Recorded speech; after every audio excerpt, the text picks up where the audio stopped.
not used to that. So maybe we could do a little bit better job of returning calls if that's a problem. But like I say, the best conversations that I've had have been outside this boardroom.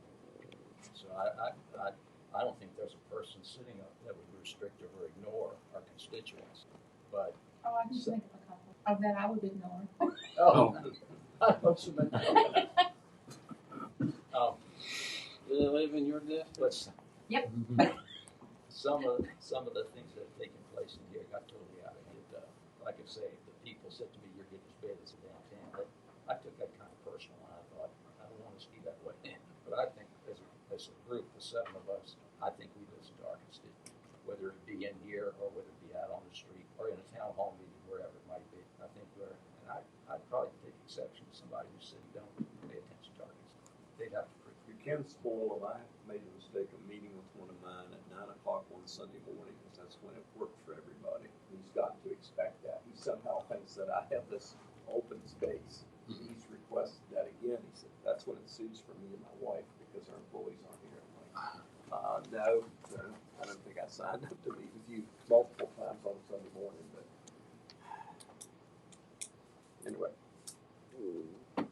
I'm fine with it because, I don't really like the personal attacks and things that we've been seeing. And I've got some of the same comments back from some public like you have, Butch, that we are getting like those. We have we have an agenda set, and that's primarily what we're supposed to conduct our business on, and the reason that we have a meeting. Now, if people come in and they have a comment on an agenda item, or it's something else that comes up that was not on the agenda, that's why we have the public comment. And I'm fine with that, if they want to come in and do that. And if you got the rules in place and it becomes public knowledge that this is a way that we conduct our meetings, anybody that is passionate about something is going to get and sign up at the time that they are allotted.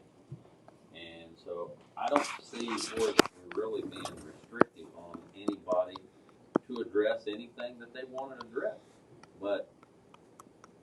And everybody has an opinion, and some people have strong opinions. And it's like when we hear the comments about Nexus or whatever, that's their opinion. But we don't need to really hear from somebody else. Well, I don't like what he said. That's going back elementary. And so I don't see where it's taken away from the public comment or whatever to have something in place.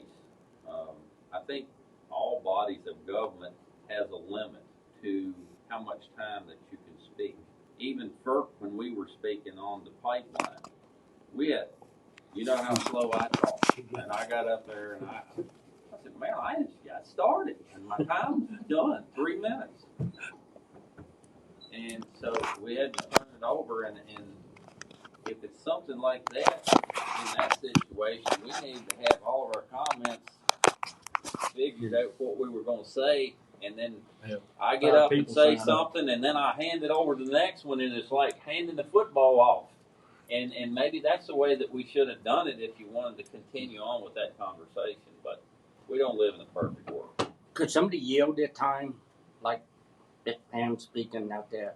Can she say, I'd like to yield my time to Scott the remaining 2 minutes, minute and a half?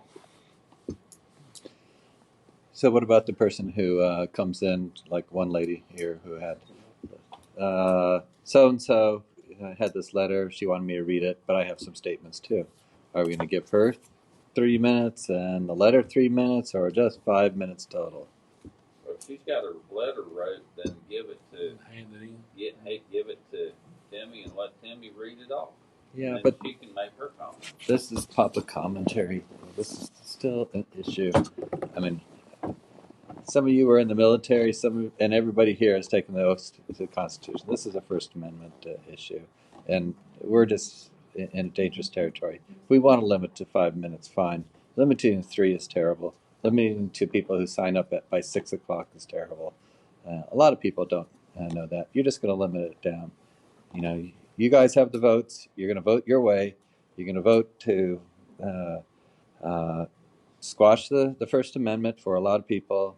You're going to extract their names and addresses, even if they don't want to. You're just getting into areas that are ridiculous here. You can say that Stanton is bad. You know, the commentary is bad. I think the way the board, the council deals with those comments, I think is pretty good there. So they're always respectful, even when the people are, you know, criticizing the board a great deal. They still are respectful for the people who are speaking there. I think if we get into this, we're going to be so disrespectful for people who want to speak before us. You're going to see a lot of people coming in, and you know, we're going to be like the last board who, the last council in Stanton that didn't want to hear anything from anybody who didn't agree with them there. So I think that's where this is going. Is we don't want to hear from anybody who we don't want to hear from. I think everybody's had a chance to speak. Yeah, well, I asked about my representing groups of one speaker. I'm trying to train him not to be so shy. If he's got something to say, better say it. Don't move your mouth. But actually, I'm talking about later. Okay, let me make sure that. So, I'll Pam and I'll deal with the back. I'm good with that.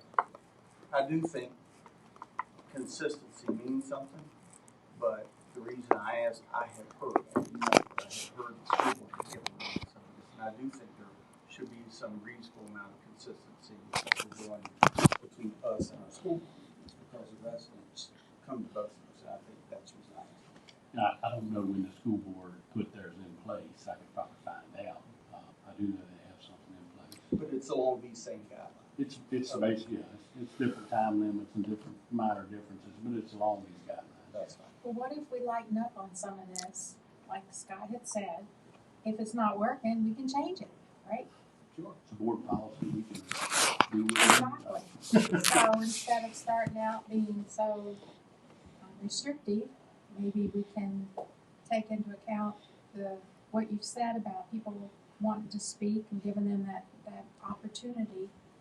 And if it doesn't work, then we can come back to the drawing board.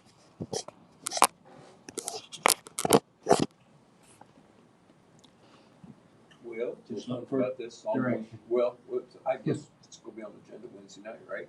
It will be, unless you, I understand there's a few changes that, now it's gonna take out this one part about the form not being completely filled out. And I'm gonna add some stuff about, any written comments will be provided to the board. And then at some point I need to add in here, I was thinking through this as we were talking. This is about matters from the public, but I need to add something in here about, folks that sign up to speak to a agenda item. So whatever agenda item is placed on the form, it says, I want to speak to agenda 3, item number 3, right? And as we go through that, I need to put in here that those, whatever requirements that we come up with, whether it be 3 minutes, 5 minutes, or whatever, also go along with speak to the agenda item.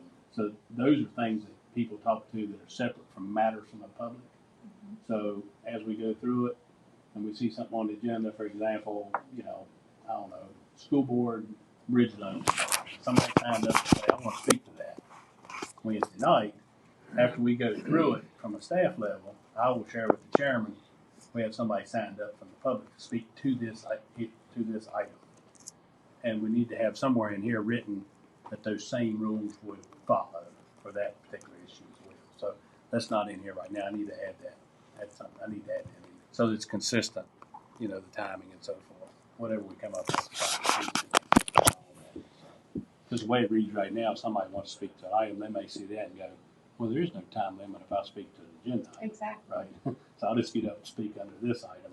So we need to be clear in that. So those are notes that I took here to make changes, and I can certainly make those changes and bring them back Wednesday night if the board If Why that's don't you, the why don't direction, you put those changes in writing and email it to all of us so we can I can do that. see kind of what that is. So what about the person who doesn't want to put their name down and just wants to put in Joe Schmo and put in address 1234 Main Street, anywhere, USA? What about that? If they're not a resident of Augusta County, I don't think we owe them. We had a guy sitting here one night, and we failed to ask him where he was from. He was from Indiana. He was in here talking about Augusta County business. He had no rights. Not here. The First Amendment isn't limited to people who just live in our area. Scott, it's our business. It's our responsibility to conduct county business, the business of Augusta County, not the United States or the Commonwealth of Virginia, but Augusta County. And that's why we're here. That's our primary function, is to conduct the business of Augusta County. How many times has this been violated? Are we going to limit it to only? Are we going to limit to people who only live in Augusta County, and we're not going to hear from Stanton, Augusta? Anybody you want to out here in public, if they want to contact you about a situation, because they live in West Virginia. But if somebody comes in here, I see our primary responsibility is to conduct the business of this county. So what if the person wants to come in and bring up atrocities that are occurring in Central America there, like we did, within the last 6 months or a year or so? They weren't from Augusta County here. Why are we limiting speech? Why do we hate speech so much that we don't want to hear from somebody who lives outside of our area? Who's saying we hate speech? You are.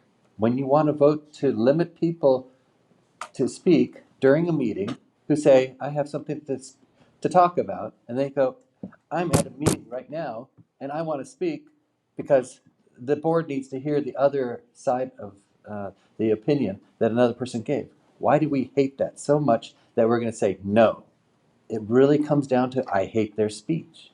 Why would you not identify yourself? Why would you? Because I don't have to. Why would you be reluctant to? Because I don't have to. The Constitution says I don't have to. But why would you be reluctant to? Because the Constitution says I don't have to. It says I don't have to. Unless you break a law, you don't have to identify yourself. If you break a law, we have multiple people who will take you in. But if you don't have to.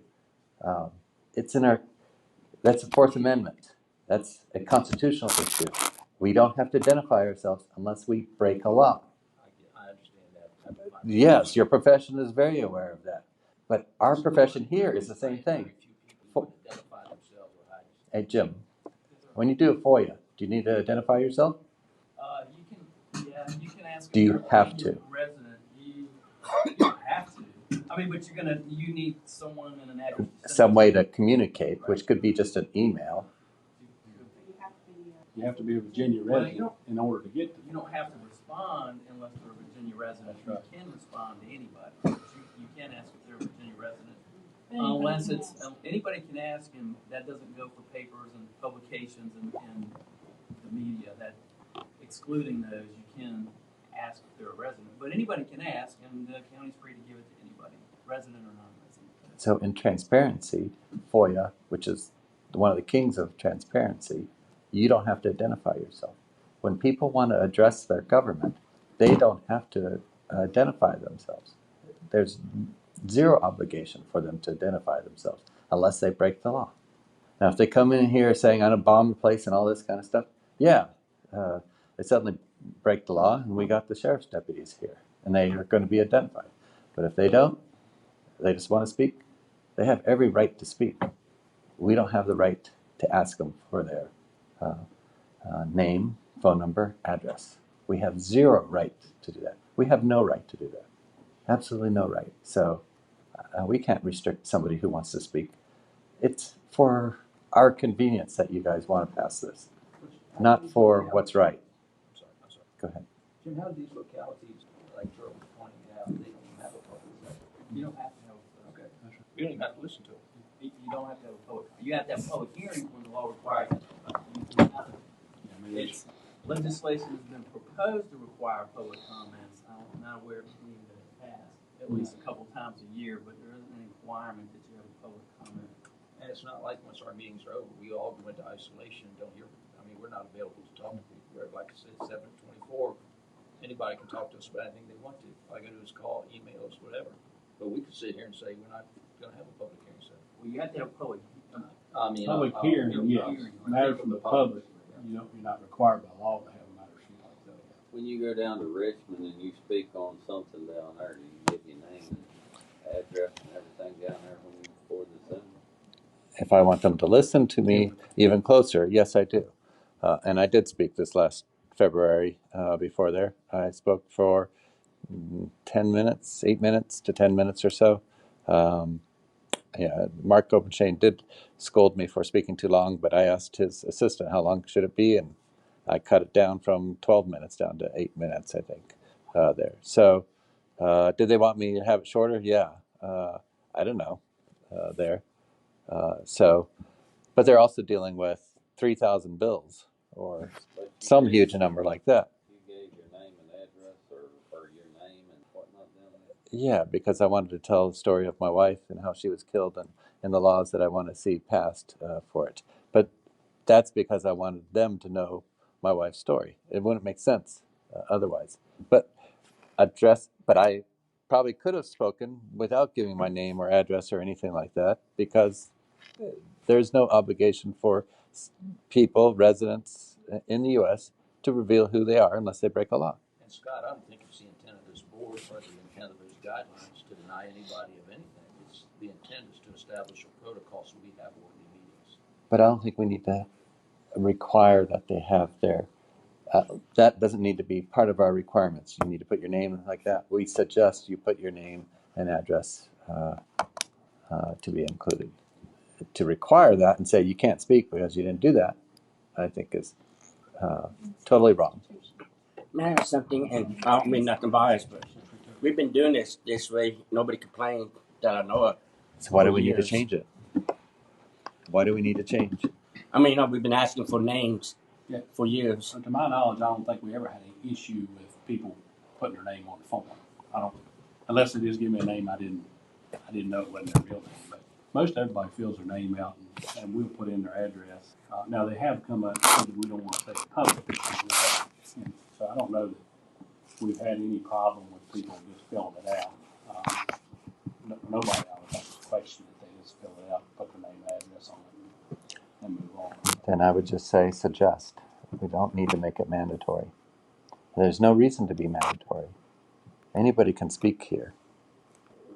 And I'm not sure why we are afraid. How many times has it been a problem there? Okay, we had the last meeting. It was a problem. We got out at 11:50.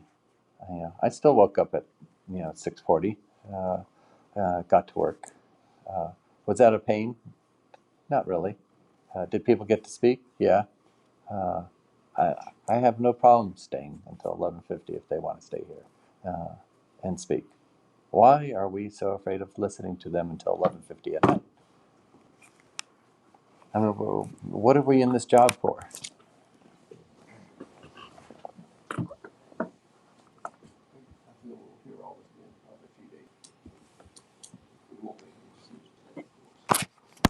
All right, you can send that out, whatever you're changing. Clear. So What's that?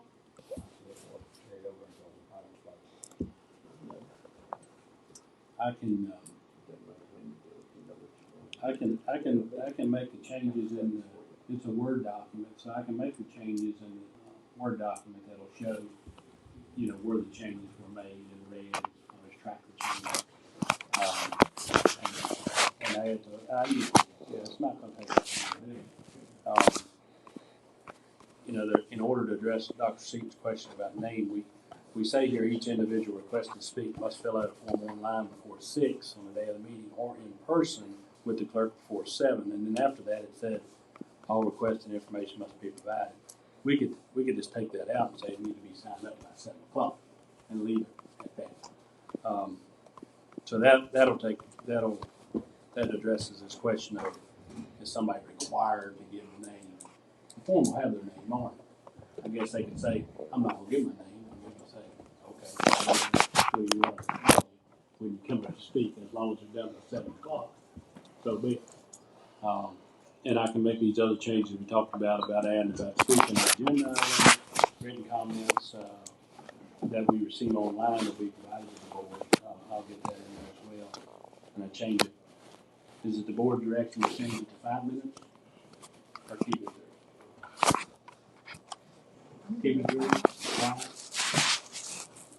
I'll leave it 3. 5 minutes. 5 minutes. Do, back to if they have to sign up by 7:00, there may be people who get here late. Are we gonna limit that? And are we not gonna let them speak because they had an emergency at home and they couldn't get here till 7:30? That's kind of penalizing them for, I mean, we don't always know the circumstances. But Well, safe answer to that would be that if this is a board policy, they have the opportunity to sign up before 6:00 online, or they sign up by 7. If they show up at 15 after 7, they would not be able to sign the up. emergency didn't happen till 6:30. They would not be able to sign up under the way it's written. Is it Because so if you get- important that we not let them speak? How many opportunities, I'll use that, have there been where someone has asked to speak after 7:00? Have there been any serious consequences? I would say for the last 5 or 6 meetings, at least, it has occurred. To where people have been up here speaking, and then people will go over to the meeting platform, and I'll get a text number and say such and such wants to speak. So it's happening regularly at every meeting for the last 5 or 6. And more so in the last meeting than previously, but for the last at least 5 or 6 meetings, there's been people getting up based on something they heard. They got up and go to Angie to sign up during the matters from the public. And then we've had times where the chair would say, "Is anybody else who want to speak?" Of course, they'll bring a form up with them. So we're gonna stop doing that? We would stop doing it. If you do this policy. If you do this policy, I will tell you that I'm at fault for letting a lot of this. I don't like to ask anybody to stop. If we have a policy, I don't have a problem enforcing the policy. There's no question. Some of them occasionally, Tracy's worse, but there's always been a few that after a while you're like, do you even know what you came to talk about? Because I no longer know what you came to talk about. Well, that's Tracy every single time. So Yes. And people get themselves trying to decide if it's relevant, but you talk about what's our business, whatever. I was invited to dinner last week at a place where there's a very nice lady, very classy, very into helping with things, causes, whatever. And after about 5 minutes, I realized that she had gone completely nuts over the abortion bill. I mean, nuts. She went smoking to the point where, and I've known this couple for at least 25 years, and she apparently been like this for 2 days because literally he had asked her if she had had an abortion that he didn't know about. I mean, it was a legitimate question. So she goes on and on and on and on, and finally I said, are you aware, under current Virginia law, that 98% of all abortions will not be affected by that ruling? 98%. I said 2% of anything is an outlier, good or bad. 2% is just always crazy. I said, you have basically worked yourself into a nervous breakdown here, but 98% of them, it hasn't changed anything. You know what her response was? What about Mississippi? And I said, I don't know what to do about the starving children in Mississippi either. It's not something I had to work on. Not being rude, but your issue that you're so worked up on, if you would stop and take a deep breath, irregardless of which side of it you're on, it didn't change anything in the state of Virginia. And you've worked yourself into a lather for obviously 48 hours. But then was like, well, what about Mississippi? I don't want somebody to come up here and talk to us Wednesday night about some law in Mississippi. Well, that's why they only get to speak for 5 minutes. I know. But the point is, we have a responsibility. And I will tell you, I have been very lax in just letting people speak, whoever they are, whatever they're speaking on. I really don't. So take the time to come in here. I don't like to tell them it's time to be quiet. But part of it, Scott, in all due respect, it's not just us not wanting to hear it. Not everybody out there wants to hear it. And you say you signed up to be here till whenever. I have a very generic thought that almost nothing good ever happens after 10 o'clock in any meeting, anywhere, anytime. I've seen some really bad decisions made at 11 o'clock at night in a county, in a church, and wherever, because by that time everybody is tired and irritated. And finally somebody says, well, let's just do that. And sometimes let's just do that is really bad policy. So it's not all that we don't want to hear. I don't want to hear from one of my constituents on a daily basis right now. And the problem is, it's not a county problem, and he knows it. He knows it's a state problem, but he feels like he needs to include me in his payment.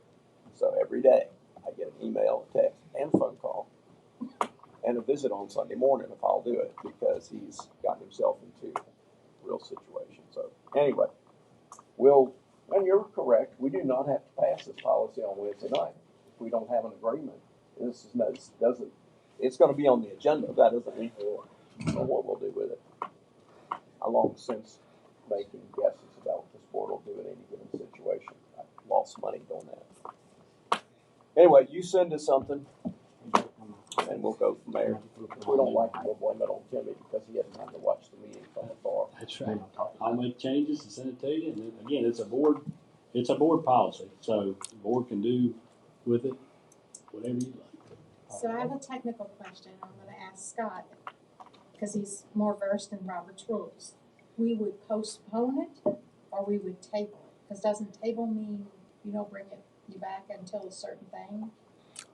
Postpone is you're going to put it on the agenda at a future meeting, or it could be postponed indefinitely. Which So that would be the so proper terminology. If we don't want to vote on it and punt it if out. we just want to table it and send it off to a committee to figure out what's the best thing to do or review, then you would table it. If you want to postpone it to reconsider it at the next meeting because the meeting's taking too long, or you want to consider what people have said, like we've had for public hearings and things, then you're going to postpone to the next meeting.